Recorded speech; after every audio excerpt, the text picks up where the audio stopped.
Assalamualaikum warahmatullahi wabarakatuh. Perkenalkan, nama saya Putra Rizky. Saya Novel Firmansyah. Kami di sini akan melakukan wawancara pada pelaku usaha pemilik warung jajanan dan rental PS. Di sini kami sudah ada di lokasi tujuan yang akan kami wawancara, yaitu dari perumahan Asri Pratama RT 10 Blok C6 nomor 9. Sedikit cerita, di warung ini adalah warung yang sering saya jajan di sini, dan rental PS juga saya sering main di sini. Saya tahu ini dari 2016. Jadi menurut saya warung ini adalah warung legend. Nah, jadi H-3 itu kami sudah ke sana untuk tujuan untuk diwawancarai, dan alhamdulillahnya pemilik warungnya bersedia untuk diwawancarai. Nah, kita lihat aja di sini. Di sini dari ada warung dan rental PS yang saya sering mainin di setiap harinya. Dan kita lihat di sini namanya di sini adalah Warput, Warung Putra. Hampir mirip dengan nama saya, tapi ini bukan warung saya ya. Nah, mungkin kita langsung aja ke sini ya. Nah, Assalamualaikum Mama Putra. Waalaikumsalam. Iya. Nah, di sini kami ingin mewawancarai yang dari H-3 kami sudah ke sini ya untuk diwawancarai, dan alhamdulillahnya Mama Putra bersedia untuk diwawancarai. Nah, mungkin di sini kita langsung aja menanyakan dari harga-harga jajanan yang ada di sini. Kalau untuk di sini tuh jajanan yang seperti permen kayak gini tuh harganya berapa Mama Putra? Ya, sekitar harga 500-an sama 1000-an gitu. Kalau untuk es sendiri ini berapa? Kita masih jual 1000-an sih, namanya buat anak-anak ya, biar murah meriah. Tapi saya lihat di warung lain itu harga udah naik. Ya sih sebenarnya, 1.500. ya sebenarnya sih kalau ini emang rata-rata udah 1.500 karena udah naik semua ya harga-harga. Tapi ya yang penting untungnya dikit, tapi anak-anak lancar kesininya gitu. Oh begitu. Nah, untuk es yang kayak gede ini, Kalau pop es kita masih jual 2000-an tetap. Ya biar aja lah buat nama anak-anak ya, jajan-jajanan lah gitu. Soalnya kan di Sambi kalau di sini ramenya karena ada PS rental, PS ya, ada PS2 sama PS3. Jadi sambil sama anak-anak nunggu kadang suka ngantri, jadinya jual jajanan dikit-dikit aja. oh, gitu. Kalau untuk mie gelas sendiri ini berapa harganya? Masih 2000-an. 2000. Oh, Iya. berarti sini sangat murah banget ya. Soalnya kalau saya lihat di sini 2,5, di warung lain 2,5. Di sini masih 2000. Masih 2000 aja. Untuk mie sakura sini berapa? Masih harga sama. Masih 3.000. 3000. Oh, gitu. Iya. Oke, kok kita langsung masuk aja ke rental PS-nya ya. Silakan. Permisi. Iya, maaf nih berantakan ya. Kalau siang-siang begini anak-anak kan masih pada sekolah, jadi nggak ada yang main sih sebenarnya. Tapi biasanya rame. Wah, apalagi kalau Sabtu sama hari Minggu itu mah dari pagi sampai malam antri kadang anak-anak. Harus Iya, PS sih emang ada 4, PS2-nya ada 2, PS3-nya ada 2 juga sama. Untuk PS2 sendiri tuh 1 jamnya berapa harganya? 1 jam kita masih harga 3000, PS2-nya. Kalau PS3-nya 5000 sejam. Oh, sama ya seperti biasa di rental PS lainnya. Sama lah kalau gituan mah. Sekarang kita masuk ke sesi wawancara sama Mama Putra. Pertanyaan pertama, gimana sih ceritanya pertama kali buka warung sama rental PS?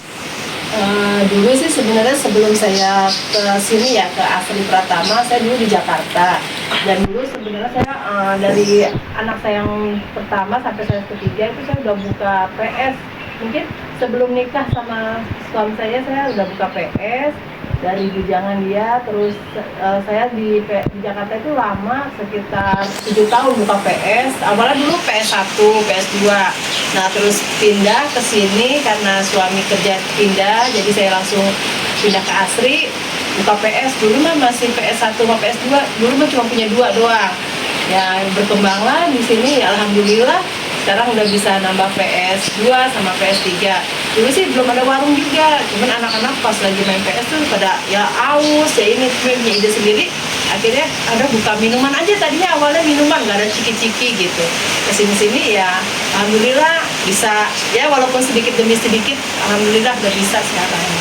Kalau idenya buka rental PS itu dari mana sih Mama Putra? dulu karena dulu di sini kan masih kosong ya, maksudnya di belakang tuh masih lapangan, rumah-rumah masih banyak yang kosong, anak-anak tuh pada mungkin pada mainnya main biasa gitu. Baru pertama saya di sini nggak ada yang punya PS gitu, ya tiba-tiba bener buka PS aja ya nurusin di sini gitu. Ya alhamdulillah dari RT lain datang ke sini pada main PS, ya disitulah alhamdulillah rezekinya. Kalau resikonya buka rental PS itu apa aja sih sama Putra? Wah, kalau anak-anak masih bocah-bocah itu kalau udah main setik, apalagi kadang suka dibanting, terus ada kabel yang putus, yang sering error mah setiknya. Tapi yang lebih parahnya juga kadang tuh PS, tiba-tiba PS-nya nge-lag dan rusak. Itu sering banget, saya udah berapa kali ganti PS. Ya itu, ya kita nggak tahu ya namanya mesin mungkin kecapean atau gimana ya. Akhirnya kadang PS-nya rusak, udah jadi rongsok gitu. Ya gitu lah resikonya lah. Kalau misalnya sticknya rusak ini gara-gara bocil-bocil ya, itu kadang diomelin sendiri sama mama kita sendiri. Ya namanya anak-anak ya, kayak kadang kalau yang ini sih jangan setiknya yang bener kayaknya gitu, jangan di ini gitu ya. Kadang kalau analog itu seringnya analognya deh. Kadang anak-anak kalau udah main yang namanya berantem itu tuh pada kenceng-kenceng ya, itulah resikonya lah. Tapi ya karena anak-anak yang udah gede juga udah ngerti, ya alhamdulillah lah bisa. Kalau untuk tetangga kan biasanya kalau rental PS ini apalagi di perumahan, nah tetangga itu kadang ada yang komplain ya gara-gara beli dari rental PS ini. Awalnya iya, jujur lah, awalnya iya sama dulu. Sampai maaf nih saya juga pernah dilaporin ke RT karena anak-anak berisik gitu. Ya kadang ya namanya anak-anak kita nggak tahu ya gitu ya. Saya dulu juga namanya dulu di Jakarta rumah kampung, tiba-tiba ke rumah sini. Ya kalau anak-anak main PS tuh berisik, kadang ya nggak bisa ngomelin, paling jangan berisik, diam pelan-pelan. Ya tapi namanya tetangga ya, tapi alhamdulillah sekarang sudah berbau sama tetangga-tetangga lain, ya udah ngerti lah namanya PS ya begitu. Tapi kan nggak setiap ini harus nggak berisik gitu. Ya alhamdulillah lah ngerti lah sekarang tetangga gitu. Untuk paspor COVID-19, nah biasanya kan jualan-jualan itu yang lain tutup, apalagi rental PS, warnet di Pasir itu pada tutup semua pas COVID-19. Nah, dari rental PS Maputra sendiri tuh tutup nggak pas COVID-19 ini? Awalnya tutup selama ada kali ya 2 minggu, cuman kan anak-anak kasihan ya, namanya nggak sekolah, terus anak-anak pada jenuh, kadang Putra main gitu. Jangan dulu ya, karena nggak boleh, tapi akhirnya saya izin sama PRT, maaf nih mau buka lagi gimana. Kata PRT sih ya sebenarnya boleh aja sama Putra, tapi jangan terlalu banyak, jangan terlalu kumpul orangnya gitu. Ya 1-2 mau boleh, ya udahlah akhirnya anak-anak juga ngerti ya, jadi jangan dulu ya, nanti kalau udah ini habis datang lagi sini gitu. Waktunya pas rame tuh biasanya kapan sih sama Putra?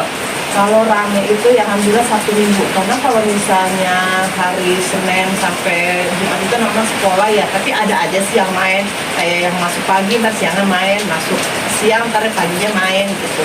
Yang penting mah ya biasanya tuh Sabtu Minggu alhamdulillah. Maaf ya Mbak Putra sebelumnya, nah, untuk penghasilan warung dan rental PS itu sama atau enggak ya? Ya enggak sih, kalau pribadi saja kan kalau PS emang modal awalnya gede, tapi ya alhamdulillah karena kan ya kalau dihitung modal pertama sama ini ya udah untung lah kalau PS mah, karena kan nggak jajan lagi ya. Kalau warung kan ya apa yang Mama Putra gini maksudnya mah es aja masih 1.000, kalau orang lain 1.500 ya diputerin aja. Kalau warung mah yang penting anak-anak senang, Mama Putra juga untung lah, ada untungnya jual segitu juga ya. Kalau di ini mah lebih untung di PS. Yang sering kesini itu untuk jajan biasanya ramenya itu anak remaja atau anak kecil gitu. Kalau hari pagi siang itu lebih ke anak-anak kecil-kecil gitu, karena apalagi kalau minum esnya tuh alhamdulillah laris deh. Biasanya sehari itu segalon air habis gitu ya. Kalau anak-anak gede biasanya sih di malam gitu. Untuk rental PS sama Putra sendiri itu biasanya anak remaja pada nongkrong di sini main PS. Itu diperbolehkan untuk merokok atau tidak? Ya kalau sebenarnya sih awalnya wah ya kadang asapnya itu gitu yang mengganggu banget, tapi ya kita ya masyarakat lah namanya ini nggak apa-apa lah, boleh lah silakan. Kan kita ada kipas juga, pintu kadang dibuka, ya boleh lah silakan namanya anak-anak ya. Kalau misalnya mau Putra ngeliat anak kecil ngerokok di sini itu dilarang atau Ya pasti dilarang lah, nggak boleh. Paling yang kesini tuh aja anak SMA, ya udahlah kalau anak SMA gitu nggak apa-apa. Oh ya, saya juga ngeliat ini apa namanya mainan-mainan juga. Itu Mama Putra bikin kreatif sendiri atau sales taruh? awalnya mainan ini sales-sales ya Naro. Mama Putra belum ini. Awalnya sales-sales pada naro. Kata saya pikir kok sales aja naro lumayan ya mainan-mainan. Akhirnya alhamdulillah ada modal sedikit. Ya akhirnya Mama Putra ini bikin sendiri gitu, rakit sendiri gitu ya. Sales mah ada 1-2 gitu. Tapi lebih ke punya Mama Putra sebenarnya. Mama Putra untuk waktunya, semoga usahanya lancar dan sukses terus tiap harinya. Amin. Terima kasih juga sudah bersedia diwawancarai. Sama-sama. Saya izin pamit ya Mama Putra.